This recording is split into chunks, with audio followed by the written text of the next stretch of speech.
My wife cheated, so I took her affair partner's wife on a surprise double date. My wife Jane and I had been together for a solid 10 years. We had our ups and downs, but overall, I thought we were pretty happy. That all came crashing down a few months ago when I discovered she was cheating on me with this guy named Chad from her office. She accidentally forgot to log out of her Facebook Messenger on the laptop. I heard the little ding go off, and lo and behold, it was a message from Chad. At first, I about came off the rails, but instead, I decided to keep my cool and to think before I reacted.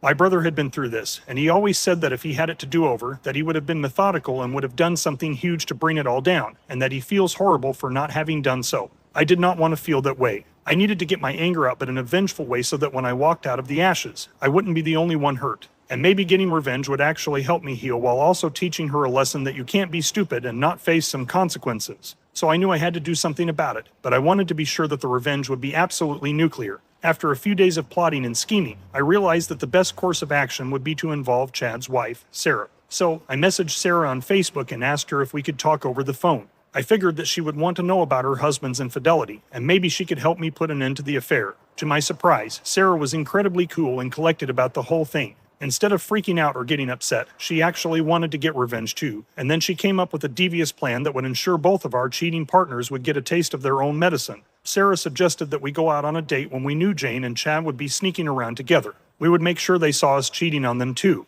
This would really mess with their heads and also provide some fantastic nuclear revenge. I have to admit, I was hesitant at first, but the more I thought about it, the more I loved the idea. We talked off and on for a few days as we both started looking for signs and potential times when they would be getting together. We finally figured out that Jane and Chad would be meeting up at this swanky bar on Friday night on the other end of the city. Friday came, and Jane said she was just going to be going out to eat with one of her friends, and then they were going to go shopping for a bit. I played along, heart thumping in my chest knowing what was up my sleeve. Chad told Sarah that he and the guys were going to go axe throwing or something, but we knew where they were really going. So Sarah and I decided that we would go on our date and then accidentally bump into them there, just to see the looks on their faces. We even agreed to dress up and look amazing, and on a side note, Sarah actually did look amazing. That didn't hurt a thing. When my wife was leaving, I acted completely normal. When she was officially in her car and driving away, I went into quick action and got ready for mine and Sarah's big night on the town.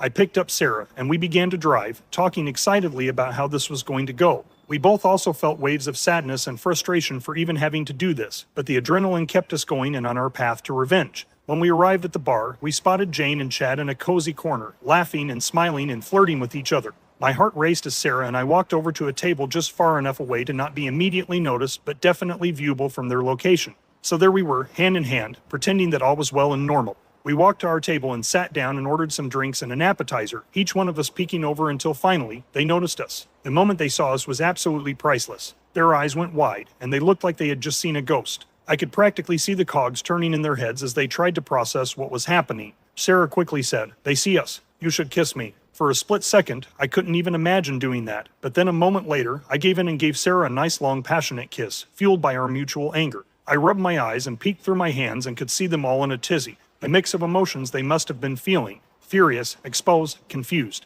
The list could go on and on. Then finally, after about 15 minutes of our laughter and flirting, Chad finally mustered up the courage to come over and confront us. He stammered something about it being a huge coincidence that we were both there and demanded to know what was going on. I played it cool, acting like it was no big deal. "Oh, hey Chad," I said, as if we were old friends. "What a surprise to see you here. Sarah and I just decided to grab a drink for the hell of it. You remember Sarah, don't you? She's your wife." Chad's face went beet red, and he started to stutter even more. Jane, who had been watching the whole interaction from their table, looked horrified and like she was about to cry. Before he could say anything else, Sarah chimed in. "Oh, come on, Chad. It's not like we're doing anything wrong. We're just two people having a good time, just like you and Jane." The look on their faces was absolutely priceless. They were both caught red-handed, and they knew it. Chad, clearly at a loss for words, mumbled some excuse about needing to use the restroom and then quickly disappeared.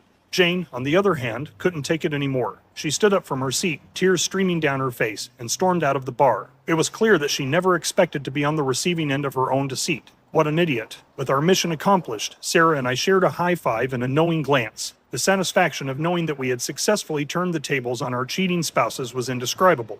We stayed at the bar for a while longer, finishing our drinks and getting to know each other better. Despite the circumstances that had brought us together, we realized that we actually had a lot in common and enjoyed each other's company. As the night went on, Sarah and I exchanged stories about our marriages, how we had tried to make things work, and how we had each been let down by our partners. It was therapeutic to be able to share my pain with someone who understood it so deeply. When it was time to leave, I took her home and we promised to keep in touch. We knew that there were going to be some difficult conversations and decisions ahead of us, but at least we had each other for support. Over the next few weeks, both of our marriages crumbled. Jane and Chad were both extremely remorseful, but it was too little, too late. Sarah and I supported each other through the process of filing for divorce and dealing with the emotional fallout that followed.